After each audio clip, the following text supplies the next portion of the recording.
નમસ્કાર દર્શક મિત્રો, આપ જોઈ રહ્યા છો Banas crime 24 news Gujarati channel. હવે જોઈએ આજના મુખ્ય સમાચાર।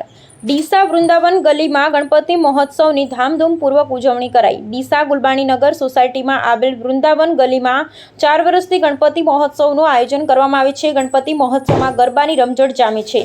સમગ્ર ગુજરાતમાં ગણપતિ મહોત્સવની ધામધૂમપૂર્વક ઉજવણી કરવામાં આવી રહી છે, ત્યારે ડીસા ગુલબાણીનગર સોસાયટીમાં આવેલ વૃંદાવન ગલીમાં પણ ચોથા વર્ષે ગણપતિ મહોત્સવમાં ગણેશ ચતુર્થીના દિવસે ગણપતિ બાપ્પાની મૂર્તિની સ્થાપના કરી 7 દિવસ રોજ પૂજા અર્ચના સાથે મહાઆરતી અને પ્રસાદનું વિતરણ કરી ગણપતિ મહોત્સવની ધામધૂમથી ઉજવણી કરવામાં આવી રહી છે।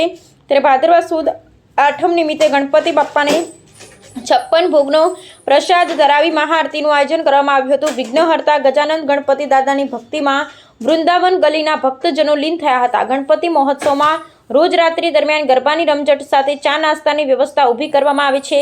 સોસાયટીના દાતા તરફથી રોજબરોજ લકી ઇનામ ડ્રો સાથે ભાદરવા સુદ નોમના રાત્રિ દરમિયાન સમૂહ ભોજન પ્રસાદનું આયોજન કરવામાં આવે છે અને વૃંદાવન ગલીના તમામ રહીશો એક સાથે ભોજન પ્રસાદ લઈ ધન્યતા અનુભવે છે। છેલ્લા દિવસે ભાદરવા સુદ 11ના દિવસે શુભ મુહૂર્તમાં નાસિક ઢોલના ધબકારે ગણપતિ બાપ્પાની મૂર્તિ મામાનગર તળાવમાં વિસર્જન કરવામાં આવી હતી।